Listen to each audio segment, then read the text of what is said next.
A time to eat. What are you hungry for? Sit down and get ready to consume an abundance of fantasy football knowledge from Ross Tucker and Joe Dolan. Feed me now. I'm starving. On the Fantasy Feast Eatin' Podcast. Yeah, let's eat, baby. This is the Fantasy Feast Eatin' Podcast, the show that is so nice. We do it twice during the NFL season because we want to make sure we give you two bite-sized segments to make sure you know exactly what you're doing with your lineups this weekend. We are presented by DraftKings. I'm Ross Tucker at Ross Tucker NFL on Twitter and Instagram. If you're a Facebook person and you want a free Madden, it's facebook.com/Ross Tucker NFL. Certainly, you can check us out on video, youtube.com/Ross Tucker NFL. When I say us, I mean Joe Dolan, the master of all he dominates over at fantasypoints.com. Make sure you use the code 22Feast. I'm sure you listened to the other episode, but if you didn't, listen or watch episode 1 this week, which comes out right after we record on Wednesday. This one drops Thursday after midnight, and we start, Joe, with the Falcons at the Rams. A lot of fantasy intrigue here. Is Cordero Patterson a league winner, Joe? I don't know if I'd go that far because I still expect the Falcons to be a very bad team. Of course, they come out in week 1 and they build this lead and we're all laughing at the Saints. And then the Falcons, doesn't matter who the coach is, doesn't matter who the quarterback is. They do Falcons things. Patterson has now finished, though, as a top 24 PPR running back in 11 of his 16 full starts with Atlanta. Tyler Algier was a surprise healthy scratch. I'm guessing that is a special teams thing, and we'll get to that when we talk about San Francisco. But Damian Williams also got hurt. He suffered a rib injury, so we have to check on his status. The concern is for Patterson is that he wore down last year. And I think that's part of the reason they drafted Tyler Algier. But Patterson, to me right now, is a weekly starter in your lineup. I'm not sure if that's how they want to use him going forward. They were just forced to because of the injury to Damian Williams. So I would consider that. Kyle Pitts, I just don't – his box scores just never add up to his usage. 2 for 19 receiving, but he ran around on 71% of the team's pass plays. He got 7 targets. His average depth of target was 11.9, which is ridiculous for a tight end. But Drake London, after barely practicing in August, led the team in routes run on the wide receiver 3 radar. Just looking at this line here, it was at 50, okay, the over-under. Atlanta opened as a 13.5-point underdog. That's been bet down to 10.5 to the Rams. The Rams now, that opened at 50.5 on the over-under. That's been bet down to 47.5. So a lot of under money has come in, but still overall projected to be a relatively high-scoring environment. Not sure how much success, though, Pitts and London and Marcus Mariota are going to have against Jalen Ramsey and a pissed-off Rams defense. What about the Rams on offense? Cam Akers now and Robinson just destroying people's week 1s. Oh, I mean, look, Cam Akers, the thing, and this is a doghouse deal. Like, Sean McVay basically said, we need to see more effort from Cam Akers. And Sean McVay has always wanted a bell cow. And Darrell Henderson played on 82% of the snaps in week 1. I do want to throw something out there, though. I have no way to prove this. It is merely speculation.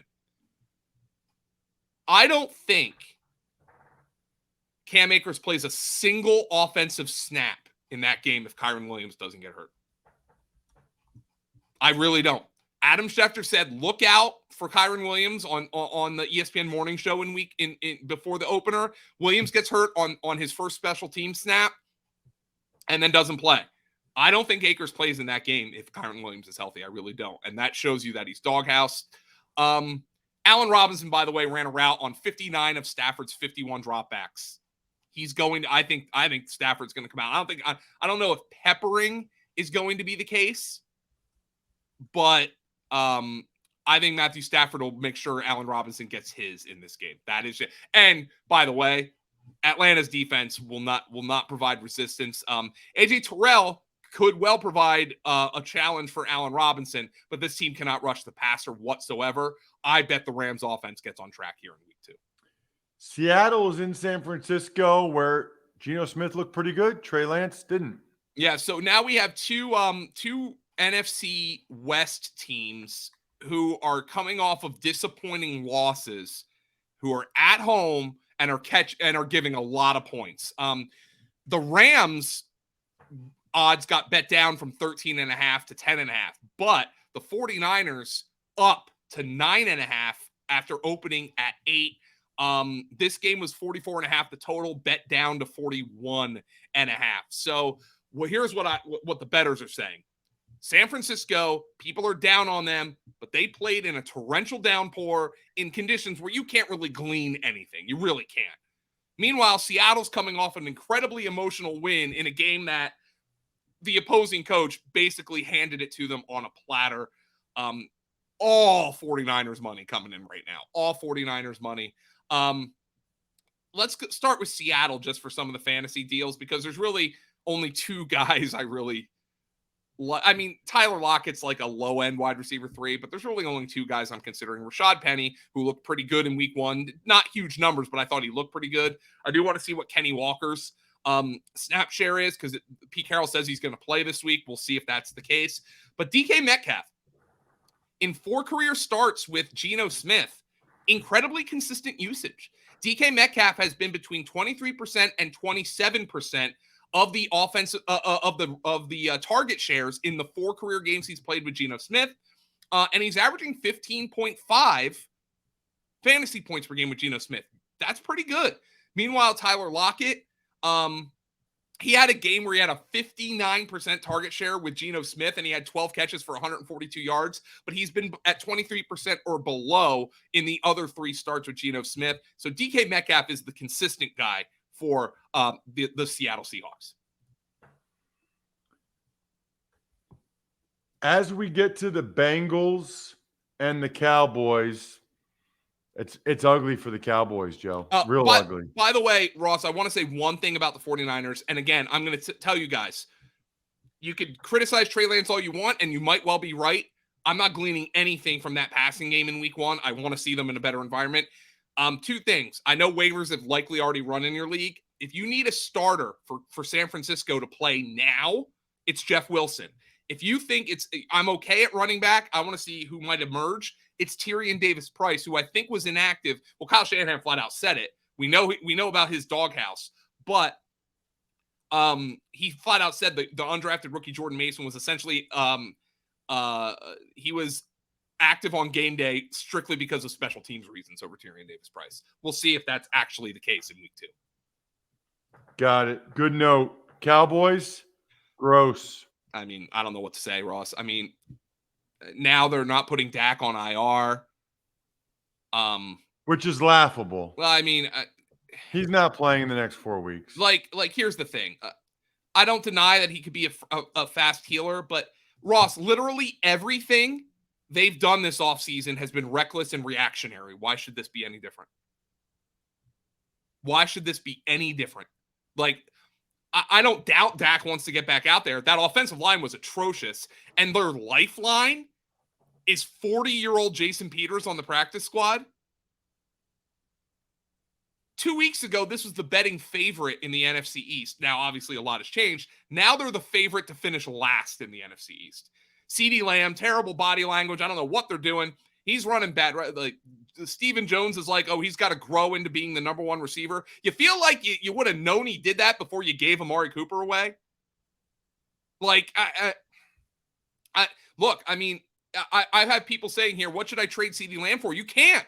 You're selling him at the lowest possible point right now. I don't know what you're going to get for him. This is a disaster. There is not a number big. I mean, I'm sure it'd be like, if you gave me 30 points, I'd probably bet the Cowboys, but sure as hell not where it is right now. This game's at 7.5, 8.5. That sure as hell ain't big enough for me to bet the Cowboys. I'll tell you that much.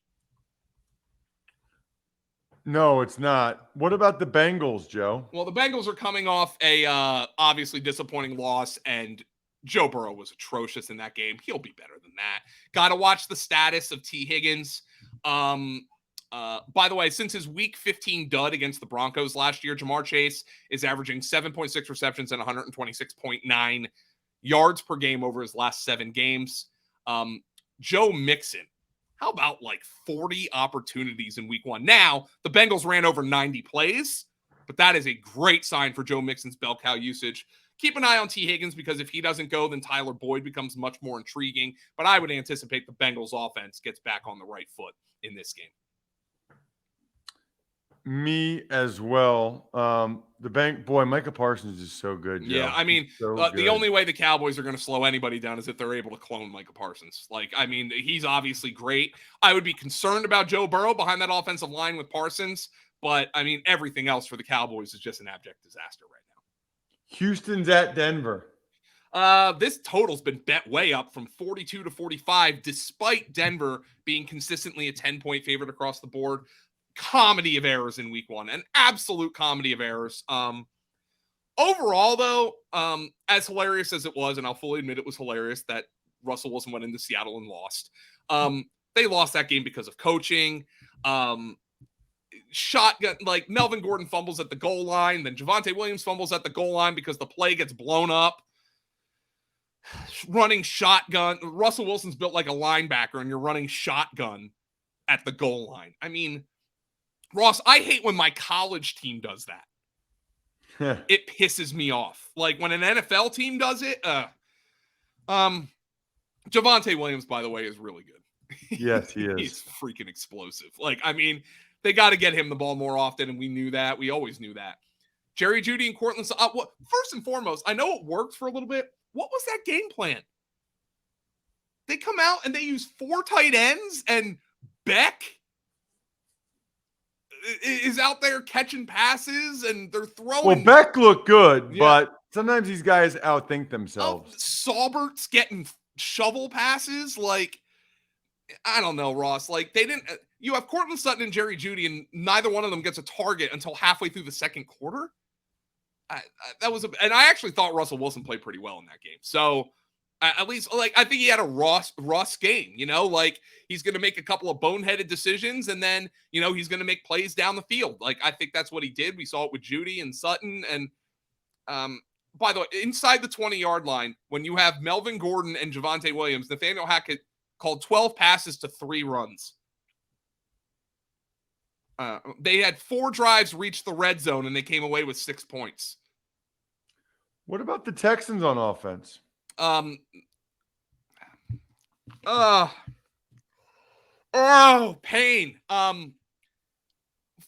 Look, Lovie Smith is a coach who, instead of going for it on 4th and short in overtime with a chance to win the game, decides to punt for the tie. So why did I listen to him when he said all off season or all August, well, Dameon Pierce is our number 1 back? Rex Burkhead played 71% of the snaps in week 1 in a game in which the Texans had the lead for the entire game until overtime, obviously. So this is the environment. So the concern I had about Dameon Pierce was, is he going to play on passing downs? Which was a valid concern, as week 1 bears out. My concern wasn't, is he going to play when there's a positive game script? Because he didn't then either. I don't know what I don't know what the deal is. Pierce is a hold for me, but you can't play him. There's one guy there. Burkhead's like a flex option for me. By the way, they're 10-point underdogs, and I would anticipate that this is an environment where Burkhead will play a lot. Brandon Cooks, that's it. That's it. Nico Collins had 2 catches in week 1. It's Brandon Cook. OJ Howard, by the way, excuse me, 2 touchdowns. I don't know how sustainable that is, but he certainly put a damper on the Brevin Jordan breakout hype. The deal is, Joe, you can bet just $5 on any football game and get $200 in free bets instantly. Download the DraftKings Sportsbook now and use promo code ROSS to get $200 in free bets instantly when you place a $5 bet on any football game. That's code ROSS, only at DraftKings Sportsbook, an official sports betting partner of the NFL. And they have that early win promotion, by the way, which a lot of people won on last week, that if your team is leading by 10, you get paid instantly. Falcons, Titans, they actually had to pay out a lot of money because of that for teams that ended up losing. What about the disgusting Cardinals at the Raiders? They're horrible. Like, I mean, I don't know how this team, half the team is injured. They trade a first-round pick for Marquise Brown. Thank God he scored. And Dortch out-targets him. Zach Ertz looked like a mummy out there. Kyler Murray still looks like the same player he was to me as a rookie. Eno Benjamin's the clear number 2. There's that. All the money is coming in on the Raiders here. And by the way, the over. So this does have a projected high total. So I'm not telling you to bench Kyler Murray by any stretch of the imagination, but he's a splash play guy. But all the money is coming in on the Raiders. This opened at 4.5. It's up to 6. I think the markets expect the Raiders to score at will here, and I also expect the Raiders to score at will here. And the Cardinals are going to be playing from behind, and Kyler Murray is going to put up numbers in that regard. James Conner played 72.3% of the snaps here, so he's the bell cow. Eno Benjamin is the clear number 2 for the Cardinals. You got to play Hollywood Brown. I'd probably bench Ertz until further notice. Just a really, really, they were horrible in week 1, and that defense was non-competitive.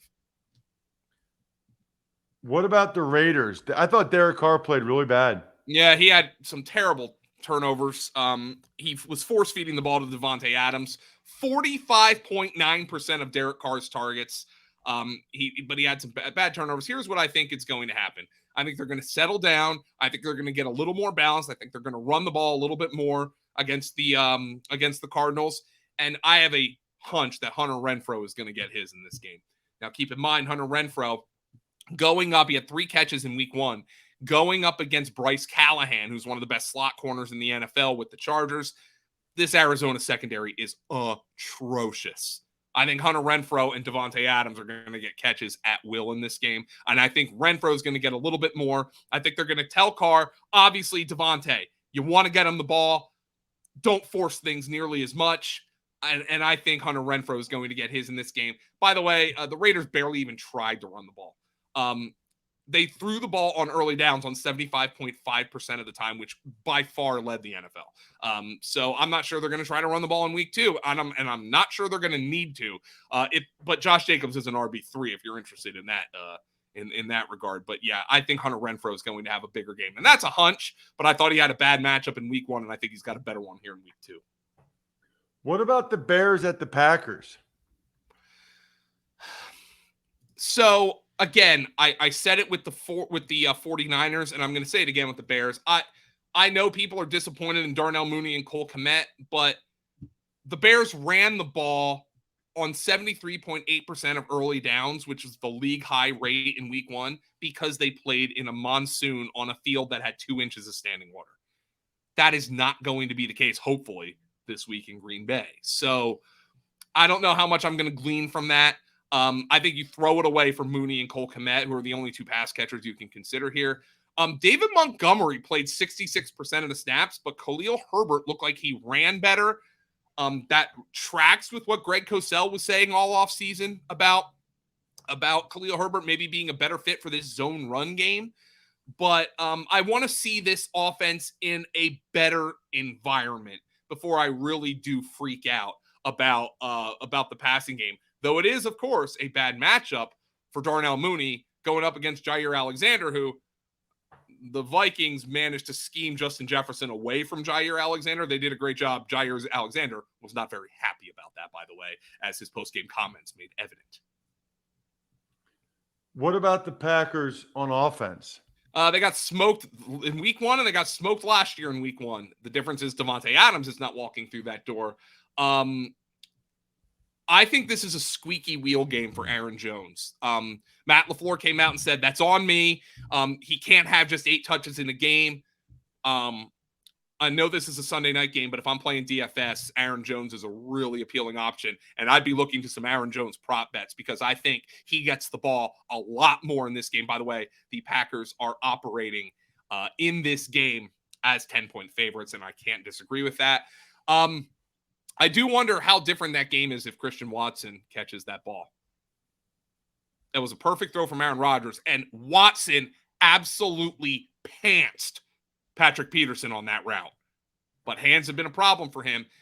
I do think it's somewhat concerning just a little bit right now for Romeo Doubs that Watson ran more routes than him in week 1, 29-25. So it was basically a split, despite the fact that Watson didn't even practice for the majority of August. So something to keep in mind. I think Watson could be a really savvy waiver wire pickup because I don't think anybody was too excited to pick him up this week after that drop.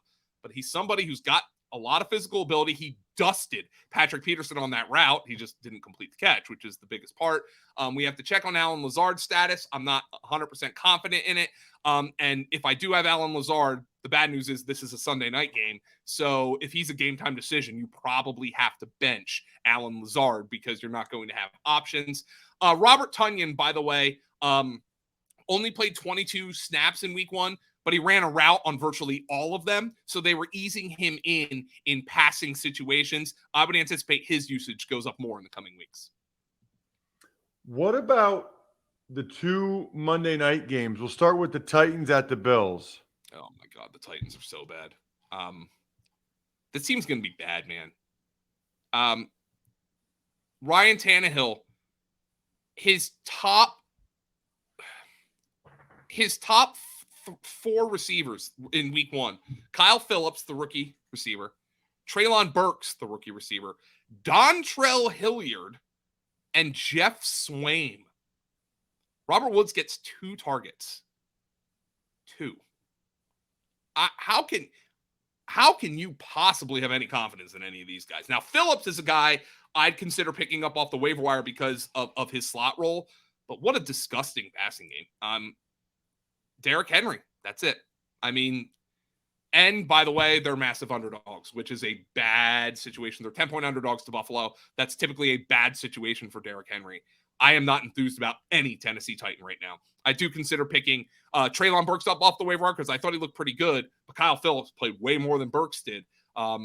Burks and Phillips are waiver wire ads. I'm not excited to play Robert Woods. Maybe you play Woods because they're playing from behind, but I don't know how you feel good about it. Like, the vibes in Tennessee are bad. What about the Buffalo Bills? Start him. Gabe Davis. Oh, man. Gabe Davis ran a route on 92% of Josh Allen's dropbacks. His last 6 stat lines in games in which he's played at least 70% of the snaps: 5 for 85 and 2, 3 for 40, 3 for 39, 2 for 41 and 1, 8 for 201 and 4, and then 4 for 88 and 1 in week 1. Here's why I like Gabriel Davis. Because he scores a lot of touchdowns, and it's an offense that scores a lot of touchdowns. That's a good combination. The Bills are 10-point favorites. You obviously know what to do with Stephon Diggs. I'm holding on Dawson Knox. I'm not panicking after week 1. But with the Bills 10-point favorites, Devin Singletary is a really good fantasy play as an RB2 this week. Zach Moss did something nigh impossible. He had 6 catches and 6 carries in week 1 and didn't reach 10 fantasy points in a PPR, even without considering that he lost a fumble. I think James Cook might be doghouse for now, but Zach Moss can't run, and that's eventually going to change. What about the last Monday night game? The overlap's going to be very interesting and kind of weird. The Vikings at the Eagles. This opened 2.5. It was bet down to 1.5 for some time. It's up to 2. Eagles laying at home. Again, another game, all over money on this game. Up to 51. I think the market saw 2 offenses here that scored it kind of at will in week 1. Justin Jefferson obviously went nuts. A.J. Brown went absolutely nuts in week 1.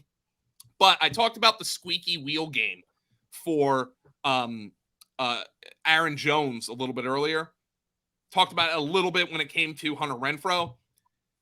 Reporters saw Jalen Hurts go up to Devontae Smith after week 1 and said, look, we got the W. You're going to get yours. I wonder if this is a little bit of a squeaky wheel game for Devontae Smith for the Philadelphia Eagles.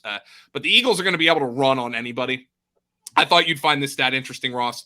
Since the start of the 2021 season, there have been 3 teams that have scored 38 or more points without the benefit of a passing touchdown. The Philadelphia Eagles, the Philadelphia Eagles, and the Philadelphia Eagles.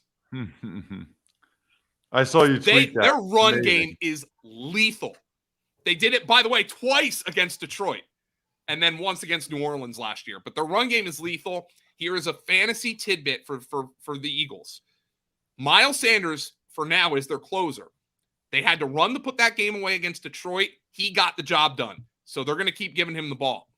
Number two, at the end of the first half, when they were driving to try to get points before halftime, Kenny Gainwell was the hurry-up back. So there were 2 running back points that we learned from the Philadelphia Eagles. Obviously, you play A.J. Brown and Dallas Goedert every week. I think this is a squeaky wheel game for Devontae Smith. And the Minnesota Vikings. Look, the Eagles' pass rush didn't touch Jared Goff. If Kirk Cousins has time to throw, Justin Jefferson's going to have a big game. I think the passing game right now is Jefferson and a bunch of ancillary parts. We know what to do with the Minnesota Vikings.